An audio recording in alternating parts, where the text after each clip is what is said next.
Hey, what's going on everyone, Zeta here. Welcome to another video. Today we're back with another ramble video. And today I'm going to be talking a little bit about Shinobi.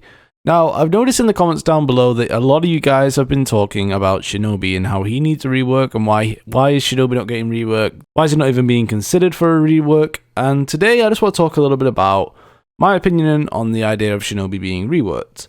For Honor has changed a lot since Shinobi was released. He was released at the same time as Centurion in Season 2, which, funny fact, was the time I started playing the game. And I think that, personally, Shinobi is a little bit outdated. I'm going to cover that and more in a minute. Before we get into it, I just want to get some of the basics out of the way. If you are new around here, please leave a like and subscribe. I'd really appreciate it. And hit the bell. I do videos where I talk about things that a lot of people overlook. I also do duels. I also do Dominion. And I also play on multiple platforms. But right now I'm on consoles, so you have to wait for that. But yeah. I do videos like this every single day where I talk about things that people overlook. Some things people disagree with me on, but some things people agree with me on. So, Shinobi's rework. What would it look like, and how would it work? Like, what would they do to the character? How would it change the game as a whole? Would it make him S tier? Would he be overpowered? Would he be underpowered? We're going to cover that right now. So, first off, let's look at what Shinobi has right now. Shinobi is a very mobile hero. He can get around the map pretty quickly, and he can also do a lot of moves which can get him out of a tight spot. However, a lot of his kit is not really that useful. I.e. the throwing hook move. It's not the best of moves. Yeah, you get to throw a hook, which is cool. But a lot of people use that when they're out of lock to open themselves up for another move. Shinobi is also really good at getting around heroes like Shigoki, Lawbringer, all the heroes that hit hard but are very, very slow. So that's some of the pros of being a Shinobi main. The cons are, however, that he is very, very weak and easy to kill, and also, on top of all that, he's quite hard to play. Like, he's one of those heroes that you have to play a lot to get good with, but you will go through a rough time of losing every single fight. And in my personal opinion, Shinobi right now is not the funnest hero to play. You have to be really, really cautious in your playstyle, and you also have to be very, very quick with reactions. So if you mess up, you have to be quick to get yourself out of a bit of a pickle. Which for the average For Honor player is really, really hard to do. So here's what I propose for Shinobi's rework. First and foremost, remove the reflex guard.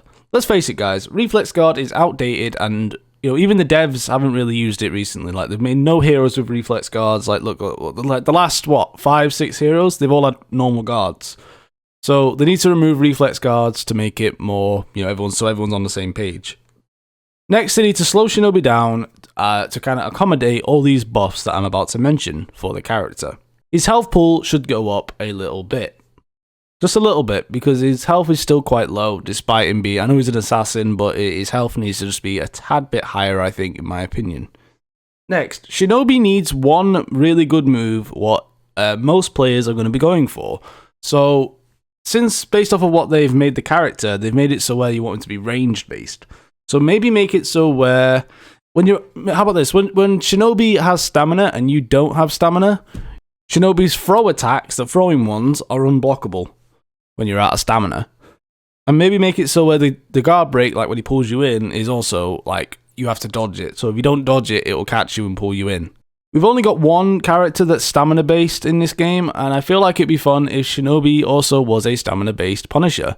Next, his kicks should get a wall splat. If a Shinobi kicks you towards a wall and you hit the wall, it should be a wall splat. And if he lands a wall splat, he should be able to follow it up with that move where he pins you, which does bleed. And the next thing I change about Shinobi is maybe make his dodge a little bit more useful. Now, I've seen a lot of Shinobis that when they dodge, they basically just get guard broke out of it, which is kind of defeating the object of him being a slippery assassin. Which, in my personal opinion, when they dodge forward and then backwards, it's actually quite hard to catch them in the dodge. However, I don't think this is the way the game should be. Last but not least, Shinobi needs an unblockable attack. So I think that pin attack, what he does, should be unblockable. The one where he lands a kick and he rolls towards you and does the hit with the two scythes. I think that personally should be unblockable, and the person has to parry it. So, yeah. Anyway, guys, that's my personal opinion on what they should do with Shinobi. I know it's a bit like all over the place. As I say, it's this is just my opinion, and there's just some ideas. He doesn't need all of these, but like just a general like brief outline of what I would do with Shinobi. I'm all for you guys. Let me know if you have any better ideas down below. Let me know how you would rework Shinobi, because I'm really interested to hear what you guys have to say about the character. Anyway, guys, thanks for watching the video. I appreciate it. I'll see you on the next one. Peace out.